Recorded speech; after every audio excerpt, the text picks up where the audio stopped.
So I'm pretty sure every single person here knows who Bruce Willis is. He is the actor in the one of the greatest Christmas movies of all time, Die Hard. We watch it every year at Christmas. And a lot of people either may or may not know that he has been diagnosed with dementia. There's like a whole long name that goes with it, but in essence, dementia. And he's losing his ability to speak. He's losing all these different abilities. And the best thing for him, according to his wife and family and his friends, is to have like a group of people to help take care of him, because he's 70 years old. His wife is 47. They got like a 13-year-old daughter, an 11-year-old daughter, all kinds of stuff going on. And it's hard for his wife to take care of him the way he needs to be taken care of, because dementia is a big deal. It is not some easy thing that you can just kind of deal with every once in a while. It is a minute by minute, hour by hour, day by day thing that has to be taken care of in a specific kind of way, right? So the information came out that they were moving Bruce Willis to a home. Let me explain to you why I hate social media a lot of the times, because a lot of times these news articles that come out, whether they're from like New York Times, Washington Post, it's Entertainment Weekly, it's E! News, it's whatever publication it happens to be, or social media site, or TMZ kind of talk show, right? They have a tendency to phrase things in a way that are designed to incite this like immediate anger or rage or disbelief in people, right? So when the information first came out that Bruce Willis was being put into a home, they made it seem like his wife was like, "Ew, I'm not dealing with this. Take him somewhere and put him in a home." And they're like, "This man he's been shoved into a retirement home. He's being shoved out of the way so that he's not a burden on anybody." And that's not what it is. The home that he's being moved into is on their property. It is literally like the guest house of their house. So he's being moved right there, and they're bringing in an entire crew of people to stay with Bruce Willis. I don't know why I have to say his whole name. If I just say Bruce, it feels weird. Bruce Willis all the time, so that he has that 24/7 around the clock care. And I think that's great. I've seen people with dementia. When I was a receptionist at a hair salon when I was in my like early 20s, I very young, right? Compared to the older we get, the more we look at early 20s. It's like, oh, I was so young. No, I was still older. But anyway, another point. I worked as a receptionist at a hair salon, and a man brought his wife in. Her name was Dottie. I will always remember her name. And unfortunately, I don't remember his name. And he was the sweetest old man I've ever seen in my life. But he brought his wife in, and she was dealing with dementia. And when they got there, she knew exactly where they were, exactly what was going on. They took her over to the seat, not the shampoo bowl, because they didn't want to have her leaning back and then not have everything visually in front of her that she had seen when she came in, because they were worried that it would make her forget what was going on, whatever else. So they did one of those, put the towels around her shoulders, spray her hair, very, very short hair to begin with, spray her hair and give her a haircut. And her husband sat there with her the entire time, holding her hand the entire time. And 2 times out of the amount of time, the length of time they were there to do this haircut, you could see when she either got confused or got lost or completely forgot where she was. And me at early 20s, not really knowing anything about dementia or Alzheimer's or anything like that, didn't really understand what was going on, because the first time it happened, she got mad. It was like this anger came out of nowhere, and here she was walking in, this sweet old lady, and the next thing you know, she's mad and she's like yelling at people, and I had no clue what was going on. And then somehow snapped out of it. Her husband was talking to her, holding her hand and rubbing her hand like this. She snaps out of it or snaps back into it, whatever the right phrasing needs to be there. And then maybe like 20 minutes later, same thing, but she completely forgot everything. And she's asking, who is this man sitting beside her? Where is she? What is she doing? Who's the lady behind her? Like, she had no clue what was going on. And you could see the terror in her face when she was like, I don't know what's happening. And that in and of itself made me worry for my mom as she gets older, made me worry for myself as I get older, makes me worry for my daughter for when she gets older. And then, you see things like this on TV, like Grey's Anatomy or The Good Doctor or any of those kind of hospital-y shows where they're showing you patients with dementia and what happens to them and stuff. And it terrifies you. Like it really makes you scared for your mental health as you get older and that cognitive decline that so many people seem to go through, right? So when you hear about Bruce Willis, somebody that is like a household name going through it, you feel for him. a lot of people don't feel bad like I think they should, because they're like, oh, well, he has money, he can take care of it, it's whatever, he's got whatever. But he's still a human being who's going through something that's absolutely horrific. He doesn't remember his kids. Or well, maybe not fully there. He's in the process of not remembering his kids, his wife. He already is having issues speaking, so he's got this whole different kind of language with his wife that they've figured out how to communicate with each other. But when I was watching or reading this article, the whole reason I was telling you about this is because I hated the way when it first came out, they phrased it like he was going somewhere bad, when technically he's going somewhere good. He's getting the help that he needs while he is here with us living, right? And I started thinking about the fact that a lot of people, like, he's getting around the clock care. Most people can't get that. Like, most people do not have that ability, money-wise, healthcare-wise, location-wise. Like, how many people just have extra house sitting on their property that they can move their loved one into with an around the clock care team? Very few can, right? So then I started looking these things up, because you guys know, and I'm gonna sound like a broken record for the next few months. Please understand, I don't feel bad about it, because the only reason I ever bring this up is to help you guys. But when I saw the article about Bruce Willis and knowing what was going on with him, I started thinking about a lot of y'all, my audience. And then again, my mom, my mother-in-law. My mother-in-law is dealing with the whole dementia thing with her mom, who was in assisted living, because she needed that help, because she couldn't do it 24/7 by herself, right? It is a legit worry for a lot of people. And most of the time it comes down to a legit financial worry. And I was curious. I was like, okay, well, does Medicare and Medicaid cover long-term care like that, LTC, long-term care? And the answer technically is no. Like, they cover short-term care and things like that. So then I'm like, okay, well, now you got to figure out how you're going to save up enough money, have enough 401k, have some assets, whatever else, so that if you need it, you've got the money to pay for it or whatever else. Like, if you need that long-term care, right? Or hospice, which is covered. Side note, I learned that because I was looking. So for those of you who don't know and happen to be in the age range of like Medicare and things like that, I just want to give you this information because I didn't know. I'm not quite there yet age-wise, but since my mom is, my mother-in-law is, I'm trying to learn as much as humanly possible. A lot of y'all are in the age range of Medicare, so I want to know as much as possible to help y'all. I'm sure you watch a lot of channels out there who are already in the Medicare for themselves, so it's easier for them to answer questions too. But look, so I said, does Medicare cover long-term care and hospice? Because again, Bruce Willis made me think of this kind of thing. And Medicare, federal health insurance program, you're 65 and older, or certain younger people with disabilities.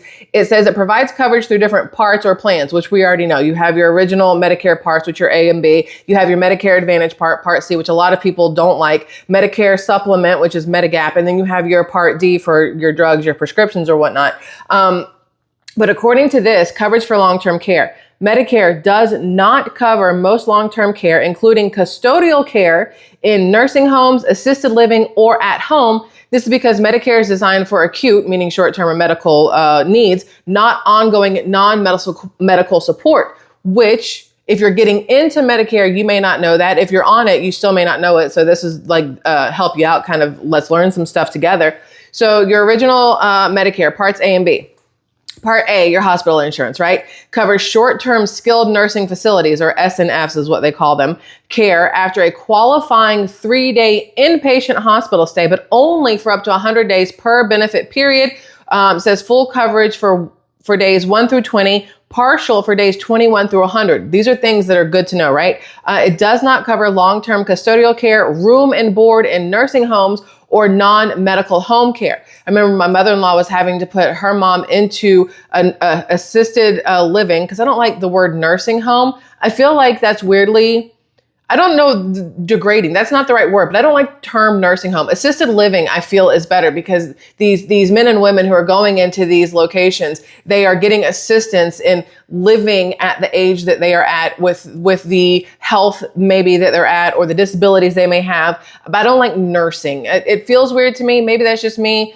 I don't know, but either way. Then you have your Part B medical insurance, right? It says covers limited home health services if you're homebound and need skilled care, like nurses and therapy and stuff like that, but only intermittently, typically less than 8 hours a day or 28 hours a week, and for a short time, No coverage for 24/7 care or help with daily activities. Again, things that you guys probably should know or need to know. But so overall, there's no coverage for indefinite long-term care hospital, which is LTCH, stays may be covered under Part A if you're transferred from an acute hospital and need intensive care for multiple serious conditions, but they're still considering that short term. Now, the reason I bring this up, and we're going to go through more stuff here, but the reason I bring this up is because Medicare, the annual open enrollment period is coming up October 15th through December 7th, just a couple weeks away. So these are things that I think a lot of people need to be thinking about when you're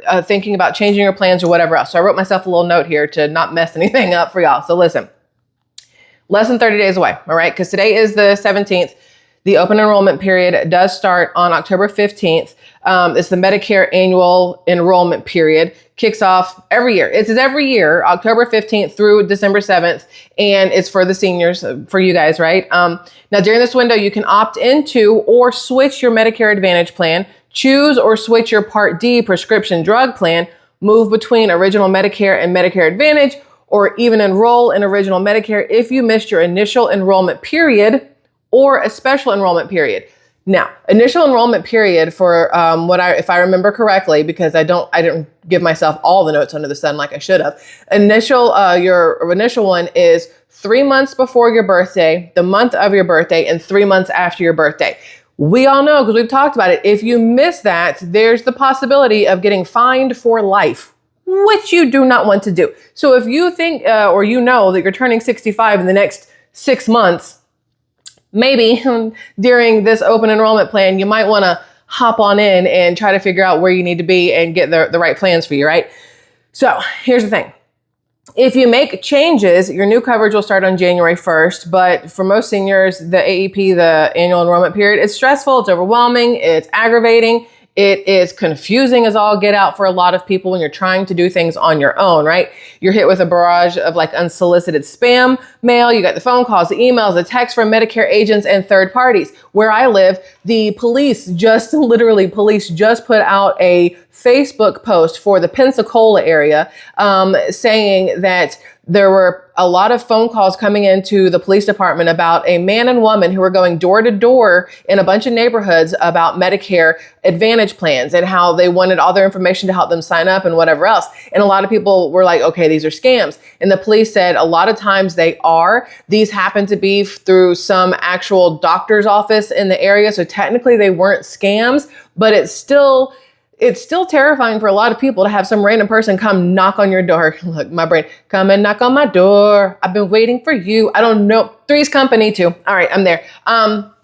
Anyway, the people that show up and knock on your door, there's a 50-50 chance they're there to take advantage of you or they're there to actually help you. It's very hard for you to know. I personally, this is me, you do you, boo, obviously, but I personally prefer to find the help myself versus them show up on my front door and me wonder if they're real or not. So when we talk about chapter here and calling them, that is under your word, brain, do your job, your power. Nope, not the right word. That is listen, I don't know the word sometimes. I don't know why my brain just goes, let's see what she comes up with here. And sometimes it doesn't work, but it is your discretion. Nope, still not the right word. That's fine. We're going to keep it trucking over here. But listen, in a lot of cases, these people showing up to your door leads to folks switching plans to a worse plan, even after finding the right one, because unethical agents get pushy and persuasive. I'm sure a lot of y'all have dealt with this already. Many seniors skip reviewing their plan or shopping around altogether because it feels like an unnecessary hassle, right? And they don't want to be taken advantage of, especially if their current plan didn't have major issues last year. Unfortunately, not checking it is risky business. Okay, think about it this way. How often do you check your bank account? Even though you know you didn't make any purchases, you know you haven't done anything, I bet money you still check your checking account and savings account just to make sure nothing went weird or somebody got into your money or whatever else, because better safe than sorry, right? That's how your Medicare, it's how you need to look at your Medicare. Once a year, if nothing has changed for you, like you haven't moved, no new illnesses, no whatever, once a year during this annual open enrollment period, you need to call anyway, because things could have changed within your network. out of your control. They could have stopped your doctor's office could have stopped using whatever plan you were using. Your prescription thing could have changed. Anything could have changed. And because you didn't make that phone call to find out, just to make sure that you're still good where you are, the next time you go to the doctor or go get your prescription, they're like, oh, sorry, no, we can't help you today. You're going to be like, what the? And, it kind of falls on you then because you're not doing your due diligence. You got to do your due diligence. So back to my little notes here. Plans also change every single year. Plans change every year. Again, especially what's been going on with like United Healthcare and Aetna and what's the other one? The DOJ are suing and going after because of all the fraudulent claims and the just underhanded stuff that has gone on over the last however many years. And now it's all coming to light, whatever. And a lot of changes are being made. This will affect I don't want to say the majority. That feels inaccurate because I don't know for a fact that it's majority. It will affect a lot of people's health plans. So you need to make sure that your health plans are safe or that there's not a better option for your health plan, right? All right, back to my notes. Hold on. Plans change every year. So if you don't review, you could lose coverage for your doctors or prescriptions, or end up overpaying for your care next year. Now, again, Chapter, call them 513-898-3528. Here's the thing. The truth of it all. Most seniors aren't on the best Medicare plan for yourselves, okay? They're either overpaying for the same coverage they could get cheaper elsewhere, or they lack the coverage they need in an emergency. Those are the ones I worry about the most, is the emergency care. Because if you're only focused on the normal everyday care and you haven't thought about if there's an emergency, when that emergency happens, it could literally wipe you out of house and home. Because I know a lot of people who are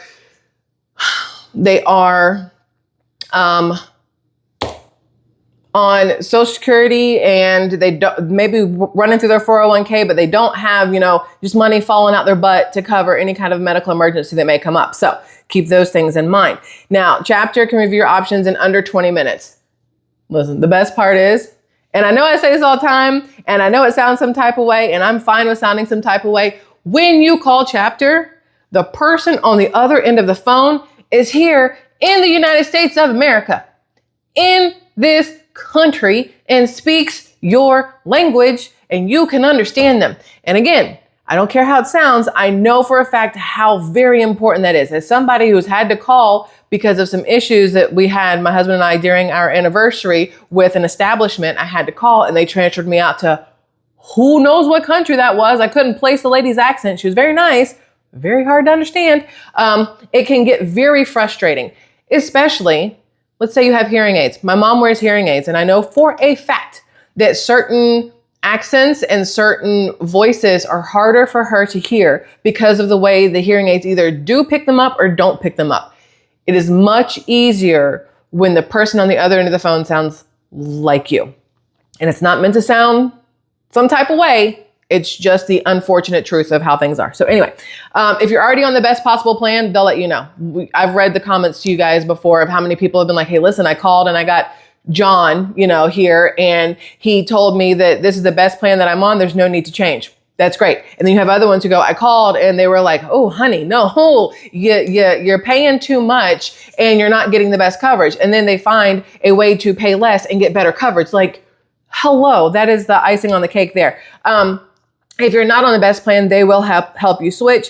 They work for you, not big insurance companies, not the government, right? There's no pressure. It's just honest, free advice from professionals who know Medicare inside and out. So you, your loved ones, anybody you know who needs to make that phone call, family, parents, grandparents, neighbors, friends, coworkers, brothers, sisters, cousins, uncles, aunties, whatever. They're on Medicare, will soon be on Medicare, need to be on Medicare, approaching 65, have questions about it for maybe their parents. They will answer your questions as well. Again, take the time, make the phone call, 513-898-3528. No, I don't have it here to flash on the screen because I don't edit my videos.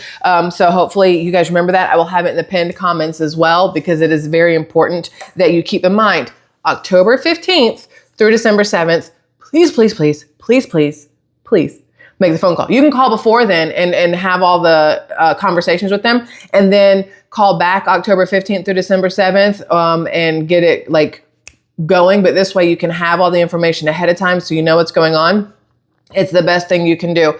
You don't want to end up in a situation where you need a specific kind of help and can't get it, all because the insurance plan you're on happens to suck just a little bit. You know what I mean? Like, especially when there would be an option out there that could help you with whatever you need. And you don't want to miss the opportunity for a free phone call during the time frame where you can make these changes legally, free, and all that other stuff, right? So again, I say call. Now, Bruce Willis, I loved him in probably every single role I've seen him in. I don't think he's played a role where I thought he was awful.